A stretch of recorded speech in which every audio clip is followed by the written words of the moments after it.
Salut tout le monde, c'est Karim, bienvenue dans Maroccoscope, le podcast où on scrute les dessous de l'actualité marocaine avec un zeste d'humour piquant et des analyses sans filtre. Avec moi, Nassim, mon invité pour le démarrage de ce podcast. Nassim, comment tu vas ? Bonjour Karim, bonjour à tous, je vais très bien et ça fait plaisir d'être là avec vous aujourd'hui.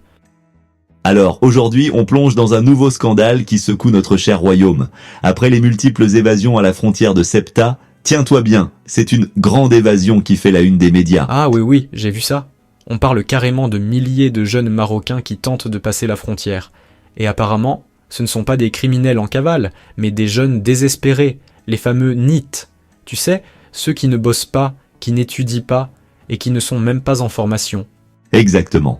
C'est presque comme si on avait un casting géant pour Prison Break, version marocaine.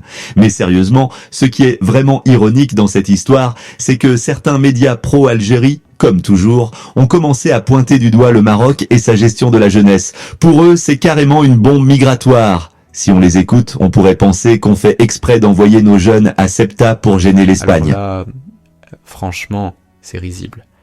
Mais en même temps, je ne peux pas nier que la situation est grave. 4,3 millions de NEET au Maroc, dont 1,5 million rien que dans la tranche 15 à 24 ans. Oui, c'est beaucoup quand même. Ça pique un peu, non ?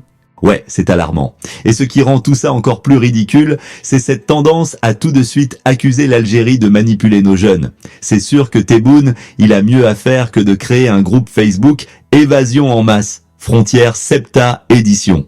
Allez, on va pas se mentir. Notre gouvernement a clairement un rôle à jouer ici. Peut-être que Arnouch est trop occupé à, je sais pas, ne pas voir les problèmes. Non mais sérieusement, ce qu'il faut voir c'est que c'est un échec collectif. La jeunesse n'a plus d'espoir ici. Ils se disent « Allez, on tente le coup ».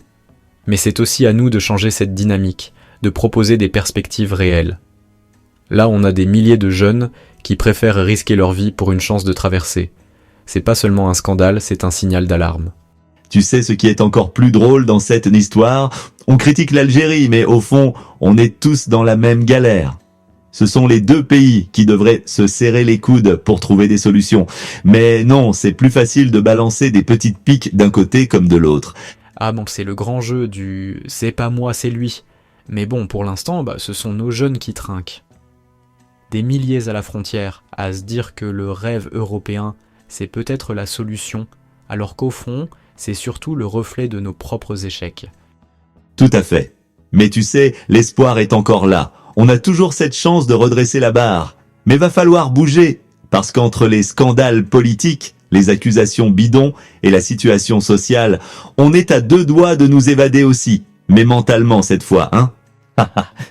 Eh bien, merci pour cette discussion, Nassim. J'espère qu'on saura s'échapper de cette impasse avant que ce ne soit trop tard. Et pour ceux qui nous écoutent en ça, restez connectés. À la prochaine. Merci à toi Karim. À très bientôt.